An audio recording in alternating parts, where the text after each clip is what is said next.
Quem é esse incircunciso para desafiar os exércitos do Deus vivo?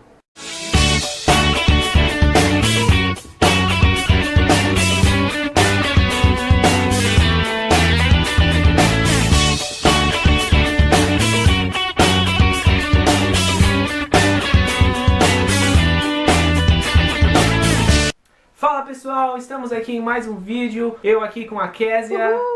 E hoje nós vamos falar de um tema diferente que você já deve ter visto aí, que é heróis bíblicos. Muita gente faz vários questionamentos, mas nós vamos tentar aqui trazer de uma forma descontraída e falar um pouco sobre vários heróis que mudaram a história e também nos impactam quando nós lemos a Bíblia, você que nunca leu ou às vezes já ouviu. E eu quero começar falando de um herói que foi um cara muito pirado, se você analisar ele com a mente de hoje em dia, que foi Abraão. Abraão, ele era de uma terra distante e ninguém conhecia a Deus ainda. Ur, exatamente, Ur. E ele ouviu a voz de Deus e Deus falou com ele. A primeira vez que Deus fala com ele, ele fala o quê? Abraão, sai de sua terra. Meu, se eu ouvisse uma voz dessa falando, eu ia ficar com muito medo e eu não ia. Até porque Abraão tinha dinheiro, Abraão era casado.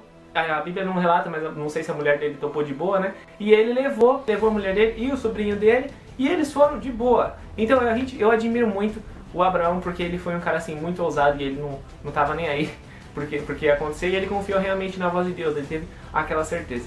E passou pro povo dele. Exatamente. Tanto é que várias gerações depois foram conhecidos, né, como Deus de Abraão, porque Deus apareceu pra ele e falou. Aquele povo não conhecia ainda o Deus vivo, né? Como eu falei no começo do vídeo imitando o Davi. Ele realmente foi e não teve medo. Isso é uma coisa de se admirar. E muitas vezes nós, aqui na nossa vida mesmo, temos medo de tanta coisa. E o cara partiu, saiu da vida boa que ele tinha só pra ir embora. Então eu acho que ele é um cara herói, assim, porque por mais que ele não tenha sido um guerreiro do Velho Testamento, foi um cara que acreditou, teve fé e saiu pra começar uma coisa totalmente nova, confiando sempre em Deus.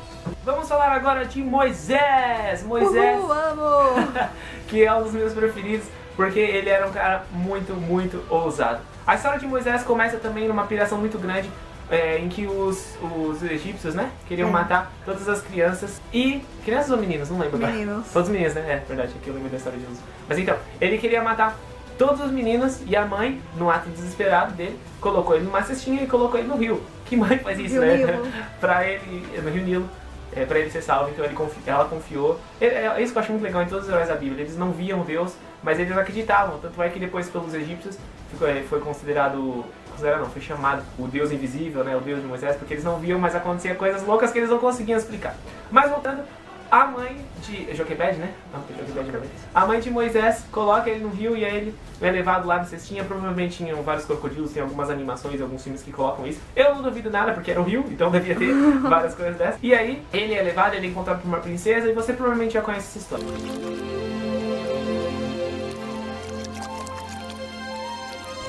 Mas o legal de Moisés se dá quando ele entende que ele faz parte do povo hebreu que está sendo escravizado. E mesmo tendo bem bom, igual Abraão tinha lá, tendo de tudo, comida farta, abrigo, trabalho de boa, né? Porque os egípcios eram treinados para ser homens grandes, então ele tinha o ego dele lá em cima. Não, ele reconheceu que ele fazia parte de um povo e uma hora ele briga, desce a porrada no egípcio, acaba até matando o egípcio tem e que fugir do Egito. né? Então ele trocou toda essa vida porque ele sabia, ele tinha identidade, ele sabia, não, faço parte desse povo e meu povo está sendo injustiçado, sendo massacrado aqui. E a parte mais legal é quando ele vai e começa a fazer um monte de sinais e o povo egípcio lá pirando, e ele foi muito corajoso nessa parte, porque ele estava desafiando o faraó. O faraó não era qualquer coisa para os egípcios, ele era considerado o Deus vivo na terra e não sei o que. Então você imagina a coragem que Moisés não teve que ter. E depois, quando ele libertou o povo, depois de fazer toda aquela mirabolância que a gente vai comentar depois, o faraó também foi atrás dele e blá blá blá, aconteceu um monte de coisa. Depois de tudo isso, ele ainda estava lá no deserto com o povo, indo para a terra que Deus tinha prometido lá no começo para Abraão. E o que é mais da hora, você vê Moisés falando com Deus, parece que ele estava falando com o amigo dele. Era uma intimidade tão grande, e ele, falava assim, você vê, tem hora que ele tá nervoso com o povo, ele fala, você pensa que o povo vai ficar enchendo a paciência, eu prefiro morrer. Olha o que o cara tá falando pra Deus, se Deus quisesse fazer assim, ele morria. Mas ele tinha essa intimidade, então Moisés era um cara muito corajoso, que conhecia Deus e é um cara muito, muito, muito firmeza. Então a gente admira ele muito da Bíblia. Só que Moisés não trabalhava sozinho. O Arão esteve desde a hora que ele voltou lá pro Egito para avisar que Deus, se o faraó não mandasse embora o povo hebreu, e ele iria sofrer. Então o Arão estava com ele desde essa hora lá, acompanhando, falando com o faraó, os sinais que iriam acontecer, as pragas que viriam para o Egito. E Arão, para quem não sabe, era o irmão de Moisés. Então, além de irmão, ele era realmente um grande ajudador, né? Dizem que Moisés era gago, né? Dizem que ele era gado. A Bíblia fala pesado de língua, né? Então, poderia ser que Moisés era estressado e que ele descia a mão no faraó. Então, o Arão, ele meio que intermediava a fala dele com o Exatamente. povo. Então, ele teve vários momentos da vida, os momentos importantes da vida de Moisés. Arão estava lá ajudando e preparando as coisas para que Moisés pudesse cumprir o chamado dele, que era libertar o povo da escravidão miserável do Egito. Vamos falar agora de Josué. Josué, que foi um cara extremamente guerreiro. E ele, desde a sua mocidade, a Bíblia nos conta que ele foi o auxiliador do Moisés, além do Arão, né? Então ele estava sempre com Moisés, ouvindo os conselhos, ajudando. Tanto é que depois de vários anos que o povo estava no deserto, e Moisés morre, Deus chama Josué, e Josué se torna o sucessor. Tanto é, uma curiosidade aí pra quem não sabe, que o povo que saiu do Egito começou a murmurar, a reclamar, encher o saco de Moisés. Eles viram tanta coisa, não entra na minha cabeça, não entra. Eles viram tantas coisas mirabolantes, e pra eles serem libertos, mesmo assim chega lá e fala, o Egito estava melhor. Eles estavam apanhando, no Egito eles estavam sofrendo. Bestas e eles queriam, mesmo. eles queriam voltar pro Egito porque no deserto não estava bom. Depois só ficavam reclamando com Deus. Josué e Caleb permaneceram fiéis e não desistiram daquilo que tinha acreditado não desistiram daquilo que Deus tinha falado. Por conta disso, eles foram para a terra de Canaã. Só os dois daquela geração. Então todo aquele povo que saiu do Egito, que viu tudo que Deus fez, aquelas coisas doidas, eles não foram, desistiram no meio do caminho. Josué e Caleb foram os dois. Caleb, pegou aí? Caleb, os dois foram os únicos que chegaram na Terra Prometida. Então Josué foi o sucessor de Moisés. Teve várias guerras com os povos inimigos, os povos inimigos do exército de Deus. E ele fez realmente assim um rebuliço. Tem até a parte de Jericó, né, que tem a música que a gente sempre canta. Que parece uma negra cantando.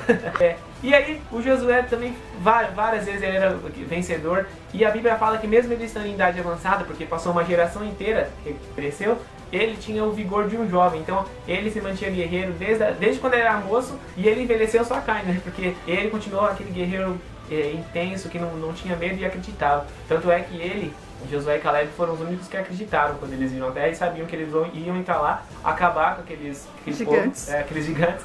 E eu ia acabar com eles, não tem essa, meu Deus não falou, então nós vamos lá. E ele era muito corajoso. Então ele e o Caleb, amigo dele, foram os únicos que entraram. Então ele é um cara de se admirar, porque ele não teve medo, não titubeou, né? Não titubeou e foi mesmo, e seguiu, e não parou de acreditar na palavra de Deus, e honrou a Moisés, que estava lutando pelo povo todo o tempo, desde muito tempo.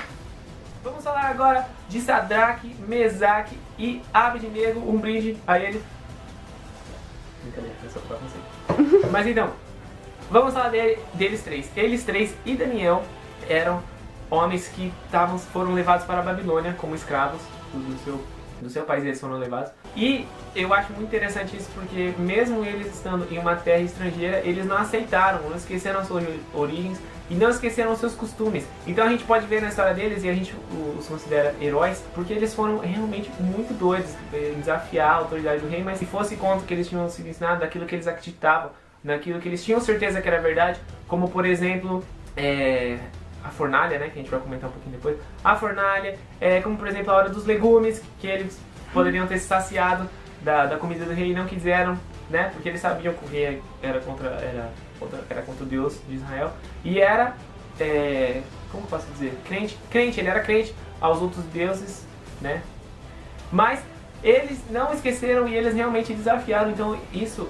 não, se você pegar o exemplo dele, não só na parte bíblica, mas esse exemplo de não esquecer a origem, não esquecer naquilo que ele cria que é verdade, é um exemplo para todos nós. Por isso que eu considero esses três heróis, né? Porque eles estavam numa terra distante e não esqueceram, não abandonaram e não negaram aquilo que eles sabiam que era a verdade. Vamos falar também de Davi. Como esquecer Davi, que pra mim é o meu favorito, né, do Velho Testamento, porque ele era muito doido. E eu gostaria de começar falando que ele fez tantas coisas grandes, tem o seu nome aí no meio cristão e no meio da teologia. E na história, o seu nome é grande, só que ele começou sendo um pastor de ovelhas, ele era rejeitado pelo pai. Tanto é que quando o profeta Samuel vai atrás, né, do rei novo, que Deus falou que ia ter um rei novo em Israel, o pai dele nem lembra dele, só chama os irmãos maromba lá e fala, esse aqui é o mais forte, esse aqui é o mais bonito, e Davi tá lá, pedido, cuidando das ovelhas, nem o pai dele nem lembra, mas Deus fala, não é nenhum desses não, é aquele lá. E Davi tem uma história de vida muito linda, e ele se torna um guerreiro, e a coisa mais da hora que eu vejo assim, Davi, embora ele fosse um guerreiro muitas vezes sanguinário, né, ele é sempre foi um cara muito honrado, porque Saul, que era o rei anterior a ele, começou a pirar, tanto por isso que Deus falou, meu, você tá muito louco, você não esqueceu tudo que tem pra você, você não vai mais ser rei. E quando ele descobre que Davi vai ser o seu sucessor, ele procura matar Davi, perseguir, mandar os caras, até mata vários profetas, vários homens de Deus, porque ele tá pirado e quer matar mesmo e não tá nem aí, esqueceu de tudo que Deus tinha ensinado. E o que eu acho legal é que Davi teve uma vez a oportunidade de matar Saul, e ele falou, não, Saul foi escolhido por Deus, eu não vou estender minha mão contra ele. Então, tá bonzinho, né? Então, meu, o Davi era da hora, velho, porque ele teve a oportunidade de ter matado ele, e não, ele era um guerreiro, ele matava o Saul de olho fechado, mas não, ele honrou e soube esperar a promessa de Deus na vida dele. E assim, eu acho muito louco, porque ele, como eu falei no vídeo, também tem a história de Golias, né, que todo mundo conhece. Meu, o moleque era pequeno, velho. E o cara tinha 2,90 m de altura, segundo que a Bíblia conta. E ele desafiou, ele foi mesmo, falou aquela frase que eu imitei ele lá no começo. E não tava nem aí, pegou as pedrinhas dele porque ele sabia que ele não era forte, mas Deus era forte. Senhor, honra teu servo.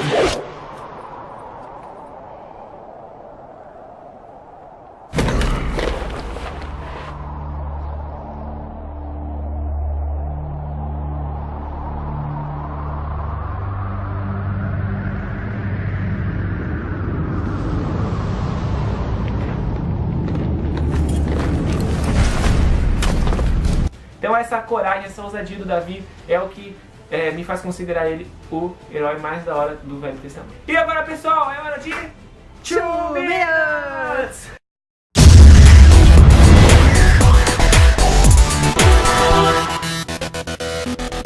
Vamos falar agora das coisas mais mirabolantes que aconteceram, mais doidas e que a ciência não consegue explicar, que aconteceram no Velho Testamento. E eu quero começar falando das pragas do Egito, que o faraó não queria libertar o seu povo e Moisés falou, ó, se você não liberar vai acontecer tal coisa. E teve de tudo, teve o mar de sangue, o que mais quer? Me ajuda aí. Teve as moscas, teve as rãs, teve morte dos primogênitos, úlcera, e mesmo só depois do primogênito que o faraó resolveu. E mesmo assim, quando eles fogem, o faraó dá uma pirada lá e quer correr atrás do povo, e ele vai, e Deus, pá, abre o mar e o povo passa, e essa é uma das coisas mais legais. E enquanto o povo estava no deserto, Deus protegia eles durante o dia com uma nuvem para eles não serem torrados pelo sol, e durante a noite com colunas de fogo para eles não sentirem frio, porque no deserto é muito frio à noite.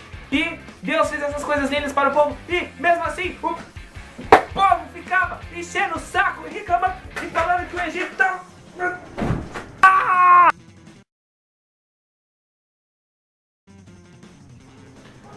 gente, desculpa esse momento de revolta, mas é que eu não consegui entender. Os caras viram cada coisa pirada pra proteger e eles ficam reclamando depois. Inclusive eles fazem um bezerro de ouro pra ficar adorando. E é uma cena que eu acho muito legal, porque o Moisés arremessa as tábuas da lei que Deus tinha acabado de dar pra ele.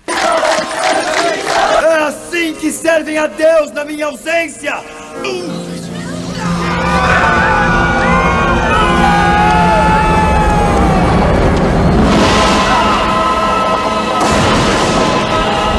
Acho essa parte muito legal. E também vamos falar dos legumes, que Daniel, pra desafiar o rei e provar que eles estavam certos, que eles serviam ao único Deus verdadeiro, ele fala que não vai comer nenhuma carne nem beber do vinho do rei, e eles ficam durante 10 dias comendo legumes, e eles, que eram os escravos, eles estão mais fortes do que aqueles que comeram da comida do rei, só comendo legumes e água. Já imaginou você comendo chuchu, repolho, esses legumes maravilhosos e deliciosos que a nossa mãe obriga a gente a comer? Já pensou? é muito bom. Não! É bom sim. Chuchu, velho! Chuchu é ruim pra caramba! Mas enfim, o Daniel desafiou, e ele, o Sadraque, Mesaque e Abednego, que tiveram os nomes mudados depois, eles não comeram, e eles também desafiaram o rei Nabucodonosor, que é outro louco da história. Ele falou que quem não adorasse a estátua dele ia ser lançado aonde? Na fornalha ardente. E eles, claro, não se dobraram e foram lançados. E adivinha o que aconteceu? O anjo apareceu e salvou eles ficaram lá como se estivessem dançando, e a cara do Nabucodonosor foi no chão. Eu acho essa parte muito louca aí. E também tem o Davi, que é o meu preferido, que eu acho isso muito engraçado, inclusive na minissérie da Record, eles fizeram, reconstruíram essa cena, né? que o Davi se faz de louco, porque ele vê que ele tá em desvantagem lá, conversando com o rei de outro reino, e aí ele começa a fazer de louco. Então você imagina, né, o Davi, que era o cara todo lá, né, fortão e tal, e guerreiro, e se vai lá, tipo, fazendo de louco, babando igual um doido, porque ele viu que tá em desvantagem. Eu acho isso daí uma coisa muito legal. E fora isso também, o Davi, ele era um guerreiro, e teve uma vez que o Saul fez um desafio pra ele vencer vários guerreiros e trazer uma recompensa aqui. Mas ele traz o dobro de tão guerreiro, então que o Davi era. E essas coisas são umas coisas mirabolantes que eu acho que foram dignas de serem mencionadas aqui no 2 Minutes. E é isso aí, pessoal! Gente! É isso aí, pessoal, esse foi mais um vídeo disso daquilo. Se você gostou, deixa o seu like aqui nesse cantinho. Se você não gostou, deixa também. E se inscreve no nosso canal. E logo teremos mais vídeos com bastante humor e bastante zoeira e temas bem variados como